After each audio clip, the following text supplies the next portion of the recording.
Amazon প্রাইমের বহুল চর্চিত, বহুল জনপ্রিয় ওয়েব সিরিজ যার নাম 'পঞ্চায়েত'। সিজন 1, সিজন 2 দুটোরই স্পয়লার ফ্রি রিভিউ আমার চ্যানেলে অ্যাভেলেবল রয়েছে। যারা এখনও দেখেননি এই ওয়েব সিরিজটা, আমার রিভিউটা নয়, ওয়েব সিরিজটা অবশ্যই গিয়ে দেখুন, সাজেস্ট করব। তো সেখানে একটা সিন রয়েছে যেখানে একটা ছাগল চুরি যায়। সেখানে সেই ছাগল চুরির জন্য সিসিটিভি ক্যামেরায় সেটা যেন দেখে তার ইনভেস্টিগেশন করে।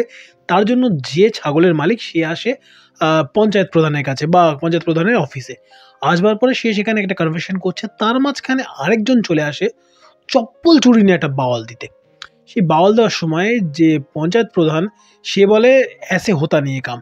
তখন যার চপ্পল চুরির বাওয়াল সে এসে যে ছাগল চুরি যার হয়েছে তার মালিককে জিজ্ঞেস করে যে "তু দেখ ইসমে তু ক্যা বলেগা"। তখন এবার যদি ফিনান্সিয়ালি বলি তাহলে স্ট্যাচারের দিক থেকে অনেকটাই ফিনান্সিয়ালি নিচের স্তর থেকে বিলং করেন ছাগলের মালিক। তো সেই ছাগলের মালিক বলে "अगर आप बुरा ना मानिए तो एक बात हम कहना चाहेंगे"। তখন বলে "क्या"? তখন বলে "अब बकचोदी तो अब कर रहे हैं"।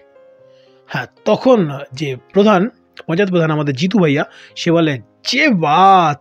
অ্যাকচুয়ালি আমি শাহরুখ খানের ফ্যান, কিন্তু বকচোদি তো করছে শাহরুখ খানের টিম বলি বা তার ডাঙ্কির ডিস্ট্রিবিউটাররা বলি বা ওভারঅল দায়টা কি কিন্তু শাহরুখ খানের ওপরেই পড়বে। আমি শাহরুখ খানের ফ্যান স্টিল। যার যেটা ভুল বস এর আগেও বলেছি মুখের উপরে সাবস্ক্রাইবার কম হয়েছে, লোকে খিস্তিখামারি করে, বাট স্টিল ভয় লাগে না খুব একটা জীবনে।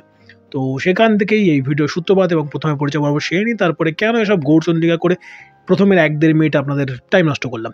তো নমস্কার, আমি শুভ্রজিৎ এবং আপনাদের সকলকে আরও একবার স্বাগত আমার চ্যানেল ফিল্মি চতুষ্কোণে। তো ডাঙ্কি ভার্সেস সালার এই মুহূর্তে ইন্ডিয়ান ফিল্ম ইন্ডাস্ট্রির সব থেকে হট টপিক, এবং হবে নাই বা কেন।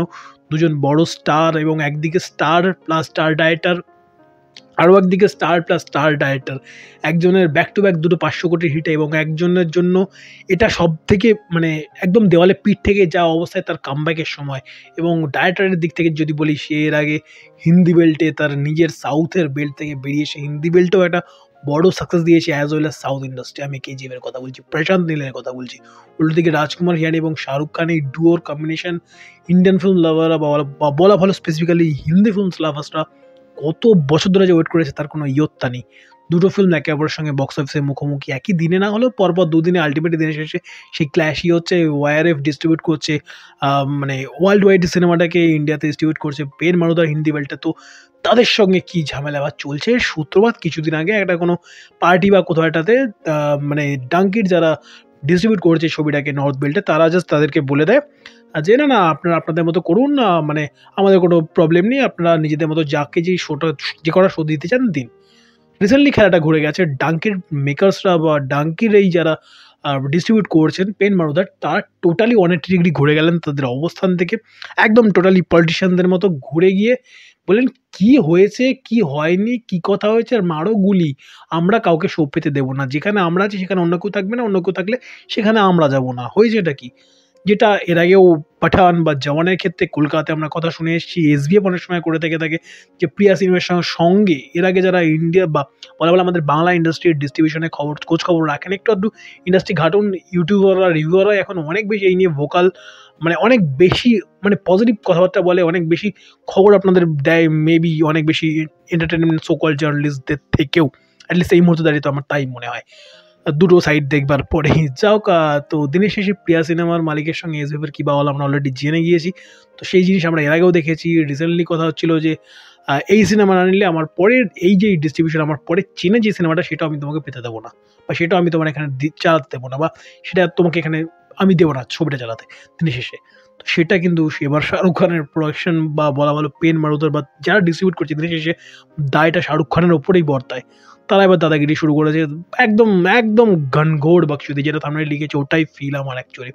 নিজের পছন্দের স্টার বলে তো সেখানে আলাদা একটু মানে ওই সান্ত্বনা পুরস্কার দিয়ে, মানে কোনো রকমের ডিরেকশন দিয়ে বাদ দিয়ে দেবো তা তো হয় না বস। যেটা করছে সেটা ভুল নিঃসন্দেহে। এটা যদি সালার সাউথে করতো, যদিও এই ডাঙ্কির ব্যবসা কোনোভাবেই সাউথ ইন্ডাস্ট্রির মধ্যে ওই জায়গাটাতে সীমাবদ্ধ নয়, কারণ এটা হিন্দির ওই অডিয়েন্সের সিনেমা, এবং ওই একটা একটা বিশাল একটা গ্রোথ শুরুর দিন থেকে পাবে তা নয়। এটা স্লো অ্যান্ড স্টেডি এগোবে, এবং মানে একটা ওই কচ্ছপের গতিতে এগোবে, বাট আলটিমেটলি জেতবার জন্য যাবে। এবং সালার সিঙ্গল স্ক্রিনের ছবি, সেখানে সিঙ্গল স্ক্রিনের মেন বাওয়ালটা, এখানে সিঙ্গল স্ক্রিনের মালিক অলরেডি তো মাল্টিপ্লেক্সে বুকিং শুরু হয়ে গেছে। আমি দেখতে চলেছি ছবিটা অবভিয়াসলি, আমার টিকিট পর্যন্ত কাটা হয়ে গেছে। সেখান থেকে দাঁড়িয়ে আমি কেটেছি মাল্টিপ্লেক্সের টিকিট, কিন্তু মাল্টিপ্লেক্স নিয়ে কোনো প্রবলেম নেই, প্রবলেমটা সিঙ্গেল স্ক্রিনের মালিকদের সঙ্গে। সিঙ্গেল স্ক্রিনের মালিকদের ডাঙ্কির ডিস্ট্রিবিউটাররা বলে দিয়েছে যদি আমরা থাকি ওই হলে, মানে কোনো একটা পার্টিকুলার সিঙ্গেল স্ক্রিনে সিঙ্গেল স্ক্রিন এতে যদি আমরা থাকি বা ডাঙ্কি থাকে, তাহলে সালার একটাও শো চলবে না। বিতে যদি সালার থাকে, ডাঙ্কি একটাও বিতে চলবে না। এবার ভাবুন, দুটো ছবিরই কিন্তু অডিয়েন্স রয়েছে, দুটো ছবিরই কিন্তু বাজ রয়েছে, কোনোটা 19 কোনোটা 20, বাট আলটিমেটলি বিজনেস কিন্তু দুটো ছবি দেবে। ডাঙ্কি রয়েছে বলে সালার একদম চলবে না, এটা কোনোভাবে পসিবল নয়। একে তো ওই ডাইরেক্টরের ফিল্ম, ওই ইউনিভার্স হবে কি হবে না এই নিয়ে একটা দোটানা রয়েছে। প্রভাসের একটা কামব্যাক করার ছবি, ট্রেলার দুটো যদি বলি, প্রথম ট্রেলারটা একটা ডিসেন্ট বা একটা ঠিকঠাক একটা ট্রেলার, বিশাল হাইপ বলা কিছু তা নয়। সেকেন্ড ট্রেলারটা কিন্তু ভালো লেগেছে, আমি নিজে কালকে রিয়াকশন দিয়ে বলেছি। আমি যদিও মাঝরাতে ভিডিও বানাচ্ছি, স্টিল সকালে এটা পাবলিশ হবে, আজকে পরপর 3টে ভিডিও দিয়েছি, তো আর এর মধ্যে ঢোকাচ্ছিলাম না। তো সেদিক থেকে মানে জো চল রা হ্যায় বকচোদি হো রা হ্যায় বস। এটা যেটা হচ্ছে এবারে চাপে মেনলি সিঙ্গেল স্ক্রিনের মালিকরা। এবার এই সিঙ্গেল স্ক্রিনের মালিকরা হিন্দি ওয়েলটা যে চাপটা খেয়ে গেছে, সেখানে কলকাতার ফাইটটা একবার ভাবুন। কলকাতায় নিজস্ব ইন্ডাস্ট্রির দুটো বড় ছবি রয়েছে, একটা দেবের প্রোডাকশনের ছবি, যেই প্রোডাকশন জয়েন্ট কোলাবোরেশনে ব্যাক টু ব্যাক দুটো ব্লকবাস্টার দিয়েছে, লাইক টনিক, লাইক প্রজাপতি। তারপরে আবার পবন বন্দ্যোপাধ্যায়ের সঙ্গে দেবের কোলাবোরেশন, আবার বেঙ্গল টকিজের সঙ্গে দেব এন্টারটেনমেন্ট ভেঞ্চার্সের কোলাবোরেশন, দেব নিজে রয়েছে। দেবের এই বছরের দুটো ছবি কিন্তু বড় হিট তো নয়, ঠিকঠাক চলে গিয়েছে ছবি দুটো। সেখানে দেবেরও কিন্তু একটা বিশাল বড় ফাইটিং পয়েন্ট রয়েছে, এত বড় একটা এনসেম্বল স্টার কাস্ট রয়েছে। উল্টো দিকে কাবুলিওয়ালা, যার এসবিএফ এর সঙ্গে যার নিজে জড়িত রয়েছে। এর আগে এসবিএফ তো প্রিয়া সিনেমার সঙ্গে যেটা করেছে, এবার এসবিএফ এর সঙ্গে সেই জিনিসটা হয় কিনা দেখবার, যদিও হওয়ার সম্ভাবনা নেই, কারণ এসবিএফ এর নিজস্ব সিনেমার চেন রয়েছে, তো এসবিএফ তো বেঁচে গেল। এবার দেব কী হবে? ডাঙ্কি, শাহরুখ খানের ফ্যান বেস বিশাল বড় পরিমাণে ওয়েস্ট বেঙ্গলে রয়েছে বা বাংলা সার্কিটে রয়েছে, সেখানে ডাঙ্কি, এসবিএফ সিনেমাসের নিজেদের কাবুলিওয়ালা ছবি, এবং এসবিএফ কাবুলিওয়ালা কিন্তু বিশাল হাইপ রয়েছে। আমরা যারা ইউটিউব ক্রিয়েটার, তারা ভিডিও বানালে বুঝতে পারি যে কোন ছবিটি কতটা কি বাজ রয়েছে, কতটা কি নিয়ে একটু আইডিয়া পাওয়া যায়। তো কাবুলিওয়ালা বাস কিন্তু বিশাল পরিমাণে রয়েছে, এবং যে নস্টালজিয়া, সেই নস্টালজিয়া শুধু ইয়াংরা নয়, প্রচুর পরিমাণে ওল্ড এজ অডিয়েন্সরা তাদের সঙ্গে রয়েছে অ্যাভেলেবেল। তো সেখানে দেব এন্টারটেনমেন্ট ভেঞ্চার্সের প্রধান সবথেকে বেশি চাপ পড়ে নাকি দুটো ছবি চাপে পড়ে, কারণ ডাঙ্কি, সালার দুটো ছবিটি কিন্তু ভালো ফ্যান বেস রয়েছে। শাহরুখ খানের দুর্গ কলকাতা শহর, সেখানে বাংলা দুটো ছবির ভবিষ্যৎ কী আমার সেটাই এখন দেখার, এবং সবথেকে বেশি চাপে প্রবাবলি দেবের প্রধান ছবিটা পড়তে চলেছে, কারণ এসবিএফের নিজস্ব সিনেমার চেন রয়েছে, তারা তাদের শোগুলো সিকিওর করবে। অবশ্যই তারা ডাঙ্কি চালাবে, মেবি তারা সালারও চালাবে, বাট মেবি তাদের প্রধান প্রায়োরিটি থাকতে চলেছে বিজনেসের দিক থেকে নিঃসন্দেহে ডাঙ্কি, তবে তাদের নিজেদের ছবি রয়েছে, দুটোকে তারা ইকুয়ালি শো দিয়ে তারপরে সালার চলতে চলেছে। এবং এসবিএফ সিনেমাসে কোথাও কি তাহলে আর প্রধান চলবে জানি না, আমার তো জানা নেই।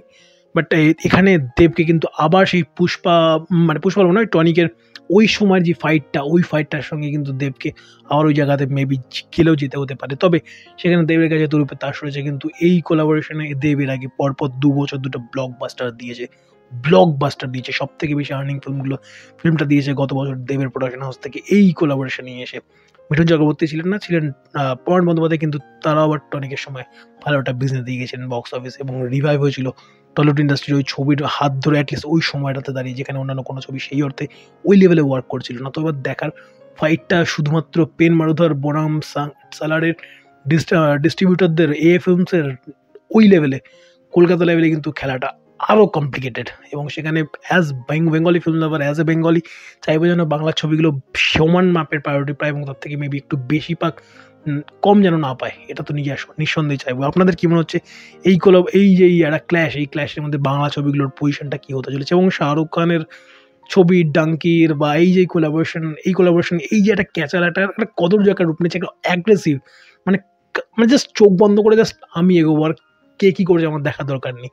এই যে স্ট্র্যাটেজিটা আপনার কি মনে হচ্ছে কতদূর সঠিক, কী ভুল? যদিও এখানে শাহরুখ খানের পয়েন্টও থাকতে পারে যে আমরা তো সালারের যেই সাউথের মার্কেট, সেই সাউথের মার্কেটকে আমরা ট্যাপই করছি না, ওই কাইন্ড অফ ছবি নয় ওটা। ও এই ছবির মেন ক্ল্যাশ হতে চলেছে নর্থ বেল্টে এবং ওয়ার্ল্ড ওয়াইডে। সাউথে ক্ল্যাশ খুব একটা হচ্ছে না, সাউথে ক্ল্যাশের ডাঙ্কি মাইল সাইডে এগিয়ে রয়েছে, বাট অবভিয়াসলি এখানে নর্থে কিছুটা ডাঙ্কিও এগিয়ে রয়েছে। বাট যেটা ঘটছে সেটাকে কীভাবে আপনারা দেখেন? আমার একটু কদর্যই লাগলো বিষয়টাকে। শাহরুখ খানের ফ্যান, ডাঙ্কি তো দেখবো অবশ্যই first day first show, but তারপরেও টিকিট কাটা রয়েছে, তারপরেও কোথা থেকে খারাপ লাগাটুকু তো বলতে হবে মুখের উপরে। তো সেটা বললাম, নিজের মতো করে শেয়ার করলাম। শাহরুখ খানের ফ্যান অনেকে জানি চ্যানেলে রয়েছে, তাদের খারাপ লাগতে পারে, বাট একটু ভেবে দেখুন এই জিনিসটা যখন আমাদের কলকাতাতে কোনো একটা বড় প্রোডাকশন হাউস করে তখন কিন্তু আমরা মুখ খুলিয়ে আমরা কথা বলি। বাট এখন শাহরুখ খান বলে কি আমরা বলবো না? তিনি ব্যাক টু ব্যাক ২ টো ৫,০০০ কোটি ছবি দিয়েছেন বলে বলবো না? তার আগে ছবির জাওয়ান আমাদের এত পছন্দ হয়েছে বলে আমরা বলবো না? এটা তো হওয়া পসিবল নয় বস। নিউট্রালি যখন কথা বলি, নিউট্রালি যখন কথা বলবার চেষ্টা করি, এটলিস্ট আপনাদের সঙ্গে কমিউনিকেশন করার চেষ্টা করি। যেটা ফিল হলো অকপটে বললাম। কিরকম কি দেখছেন বাংলা ছবির অবস্থান এবং বাংলা ছবি এই ফাইট তো ইন ফিউচারে পড়তে চলেছে। নেক্সট আর কান্তারা রয়েছে, নেক্সট ইয়ার পুষ্পা 2 রয়েছে। সেই সময় বাংলা ছবি আসবে এবং পুজোর সময় যদি একটা বড় হিন্দি বা যদি একটা বড় সাউথের ছবি চলে আসে তখন বাংলা ছবির অবস্থানটা কী হবে? নেক্সট ইয়ার পুজোর সময় কিন্তু বাংলারও বড় বাজেটের ছবি রয়েছে। সেখানে একটা হিন্দি ছবি বা একটা যদি বিগ বাজেট যদি সাউথের ছবি চলে আসে, সেই ক্লাসটা কী করবে বেঙ্গল ইন্ডাস্ট্রি? কী মনে হচ্ছে ভবিষ্যৎ কি? অবশ্যই কমেন্ট বক্সে জানান। ভিডিও ভালো লাগলে লাইক করুন, শেয়ার করুন। আপনার মূল্যবান মতামতটুকু কমেন্ট বক্সে জানাতে ভুলবেন না। প্রথমবারের জন্য চ্যানেল থেকে থাকলে চ্যানেলটাকে সাবস্ক্রাইব করুন। পাশে থাকা বাটনটাতে অল নোটিফিকেশন অন করে চ্যানেলের সঙ্গে থাকতে ভুলবেন না। ভালো থাকুন, ভালো রাখুন এবং ভালো কনটেন্ট দেখতে থাকুন। Bye bye.